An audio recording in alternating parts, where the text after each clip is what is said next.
பிரியமானவர்களே, ஆண்டவராகிய இயேசு கிறிஸ்துவின் நாமத்தினாலே உங்கள் யாவரையும் அன்போடு கூட நான் வாழ்த்துகிறேன். ஆண்டவர் கிருபையாய் நமக்கு கொடுத்த அந்த புதிய நாளுக்காக முதலாவது நாம் ஆண்டவருக்கு நன்றி சொல்லுவோம்.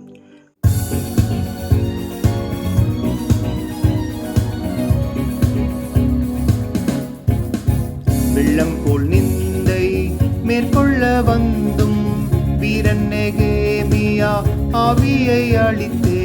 வெள்ளம் போல் நிந்தை மேற்கொள்ள வந்தும் வீரன் நெகேமியா ஆவியை அளித்தே. திட நம்பிக்கை தைரியம் ஈந்தாரே, அவர் கிருபை என்றும் உள்ளதே. திட நம்பிக்கை தைரியம் ஈந்தாரே, அவர் கிருபை என்றும் உள்ளதே. தேவ கிருபை என்றும் உள்ளதே, அவர் கிருபை என்றும் உள்ளதே. அவரை போற்றி துதித்து பாடி அல்லேலூயா என்றார் பரிப்போம். அவரை போற்றி துதித்து பாடி அல்லேலூயா என்றார் பரிப்போம். இந்த நாளுக்கு இந்த ஆண்டவர் கொடுக்கிற ஒரு வார்த்தை, நீதிமொழிகளின் புஸ்தகம் 14ஆம் அதிகாரம் 26வது வசனம். நீதிமொழிகள் 14:26. கர்த்தருக்கு பயப்படுகிறவனுக்கு திட நம்பிக்கை உண்டு, அவன் பிள்ளைகளுக்கும் அடைக்கலம் கிடைக்கும். இந்த காலை வேளையில ஆண்டவருடைய வார்த்தை சொல்லுகிறது, கர்த்தருக்கு பயப்படுகிற ஒவ்வொருவருக்கும் திட நம்பிக்கை உண்டு. கர்த்தருக்கு பயப்படுகிற பயத்தோடு கூட அவருடைய கற்பனைகளுக்கு நாம் கீழ்ப்படிந்து அவருடைய வழியிலே நடக்க நாம் திட்டமிடும் பொழுது, தீர்மானிக்கும் பொழுது, நம்முடைய வாழ்க்கையிலே நிச்சயமாகவே ஆண்டவர் நம்மை ஆசீர்வதித்து உயர்ந்த அடைக்கலத்தில் வைப்பார். நமக்கு ஒரு திட நம்பிக்கை உண்டு. நாம் ஒருபோதும் வெட்கப்பட்டு போக மாட்டோம்.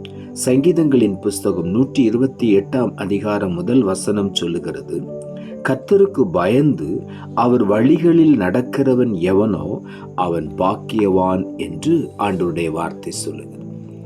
அப்படி அவன் கர்த்தருடைய வழிகளில் நடந்து பாக்கியவானாய் இருக்கும் பொழுது அவனுக்கு என்னென்ன ஆசீர்வாதங்களை ஆண்டவர் வைக்கிறார் பாருங்கள்.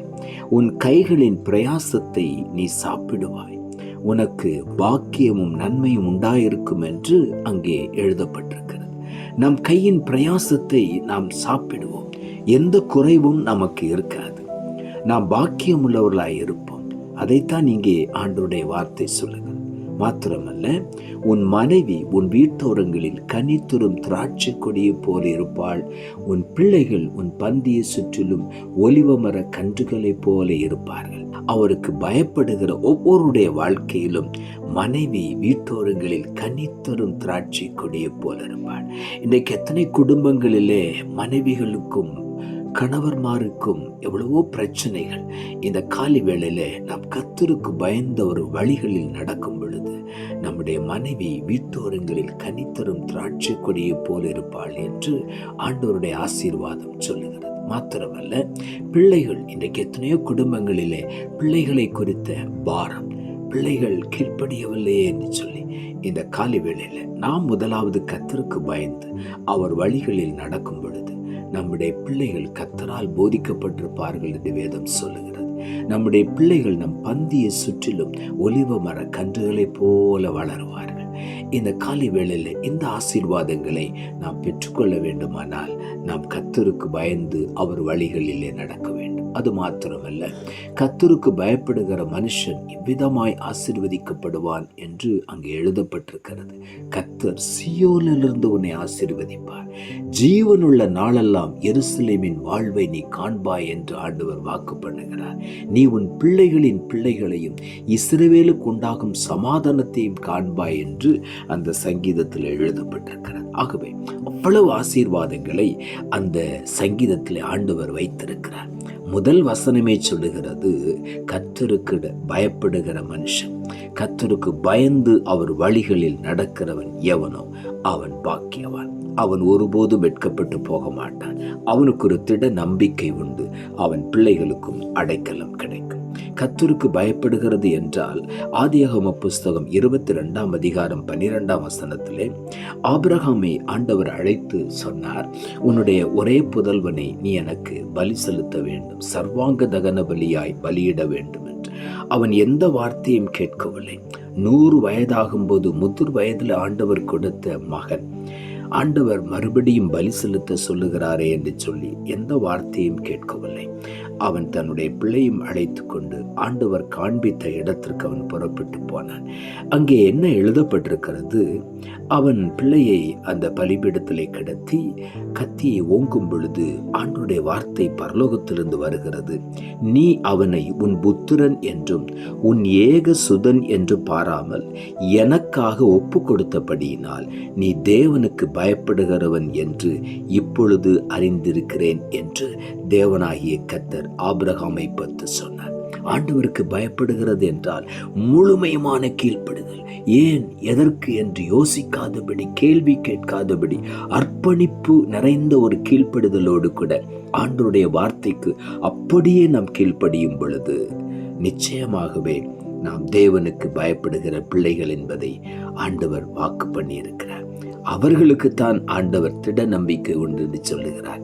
பிள்ளைகளுக்கும் அடைக்கலம் கிடைக்கும் என்று. ஆகவே இந்த காலை வேளையில நாம் முழுமையுமாய் நம்மை அர்ப்பணித்து அவர் என்ன சொன்னாலும் நான் செய்ய ஆயத்தமாயிருக்கிறேன் என்று அவருடைய வார்த்தைக்கு நாம் கீழ்ப்படியும் பொழுது நிச்சயமாகவே அவருடைய வார்த்தைக்கு நாம் ஒப்பு கொடுக்கும் பொழுது நாம் தான் தேவனுக்கு பயந்த பிள்ளைகள்.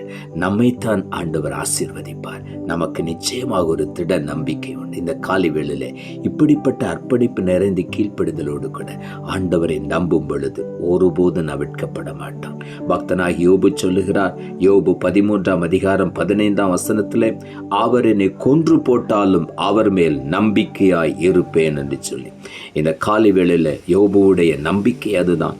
அவர் என்னை கொன்று போட்டாலும் அவர் மேல் நம்பிக்கையா இருப்பேன். சங்கீதங்களின் புஸ்தகம் 91 அதிகாரம் 2 வசனம் சொல்லுகிறது, நான் கர்த்தரை நோக்கி நீர் என் அடைக்கலம், என் கோட்டை, என் தேவன், நான் நம்பி இருக்கிறவர் என்று சொல்லுவேன் என்று தாவீது எழுதுகிறார். அவர்தான் என்னுடைய நம்பிக்கை, அவர்தான் என்னுடைய அடைக்கலம், அவர்தான் என்னுடைய கோட்டை, நான் அவரை நம்பி இருக்கிறேன் என்று சொல்லி தாவீது சொல்லுகிறார். யோபு புஸ்தகம் 19 அதிகாரம் 25 வசனம் சொல்லுகிறது, பக்தனாய் யோபு சொல்லுகிறார், என் மீட்பர் உயிரோடு இருக்கிறார் என்றும் அவர் கடைசி நாள் பூமியின் மேல் நிற்பார் என்றும் அறிந்திருக்கிறேன் என்று சொல்லுகிறார். என்னுடைய மாம்சம் தோல் முதலானவைகள் அழுகி போன பின்பு என் கண்களினாலே நான் அவரை காண்பேன் என்று. அதுதான் நம்பிக்கை. இந்த நம்பிக்கை இந்த காலை வேளையில அந்த திட நம்பிக்கை நமக்கு இருக்கும் பொழுது என்ன நடந்தாலும் நான் அவருடைய ராஜ்யத்துக்குள் பிரவேசிப்பேன், நான் அவரை பார்ப்பேன், அவர் உயிரோடு இருக்கிறார் என்று, கடைசி நாளிலே பூமியின் மேல் நிற்பார் என்று நான் அறிந்திருக்கிறேன் என்று சொல்லி கர்த்தர் மேல் அவ்வளவு நம்பிக்கையா இருந்தார். சரீரம் முழுவதும் வேதனை, அதன் மத்தியிலும் கூட எல்லாவற்றையும் இழந்து போனான். அதன் மத்தியிலும் கர்த்தரை நம்பினான். ஆகவே தான் வேதம் சொல்லுகிறது, கர்த்தரை நம்புகிறவர்களுக்கு, கர்த்தருக்கு பயப்படுகிறவர்களுக்கு திட நம்பிக்கை உண்டு, அவன் பிள்ளைகளுக்கும் அடைக்கலம் கிடைக்கும். இந்த காலை வேளையில இந்த ஆசீர்வாதத்தை நாம் ஒவ்வொருவரும் இந்த காலை வேளையில சுதந்திரித்துக் கொள்ளுவோம். நாம் ஜெபிப்போம். அன்புள்ள ஆண்டவரே, கிருபையானீர் கொடுத்த இந்த புதிய நாளுக்காய் மறுபடியும் உமக்கு நன்றி செலுத்துகிறோம். ஆண்டவர் கொடுத்த ஜீவனுள்ள வார்த்தைக்காக நன்றி. கர்த்தருக்கு பயப்படுகிறவனுக்கு திட நம்பிக்கை உண்டு, அவன் பிள்ளைகளுக்கும் அடைக்கலம் கிடைக்கும் என்ற வார்த்தையை கொடுத்தேன். வசனத்தை கேட்டுக்கொண்டிருக்கிற ஒவ்வொருடைய வாழ்க்கையிலும் ஒரு புது நம்பிக்கை உருவாகட்டும். நான் கர்த்தருக்கு பயந்து அவருடைய கற்பனைகளுக்கு கீழ்ப்படிந்து முழுமையுமாய் என்னை அர்ப்பணித்து நான் கீழ்ப்படிய போகிறேன். இன்று முதல் எனக்கு ஒரு திட நம்பிக்கை உண்டு, என் பிள்ளைகளுக்கும் அடைக்கலம் உண்டு என்று சொல்லி என்னை கர்த்தர் மேன்மைப்படுத்தி உயர்த்தி ஆசீர்வதிப்பார் என்று சொல்லி ஒவ்வொருவருக்கு அந்த நம்பிக்கையை நீர் கொடுத்ததற்காய் ஸ்தோத்திரம். ஒவ்வொருவரையும் அப்படியே இந்த காலை வேளையில் ஆசீர்வதியும், எல்லா நன்மைகளையும் சுதந்திரித்துக் கொள்ள நீர் உதவி செய்யும். இரட்சகர் இயேசுவின் நாமத்தில் ஜெபிக்கிறோம் நல்ல பிதாவே, ஆமென்.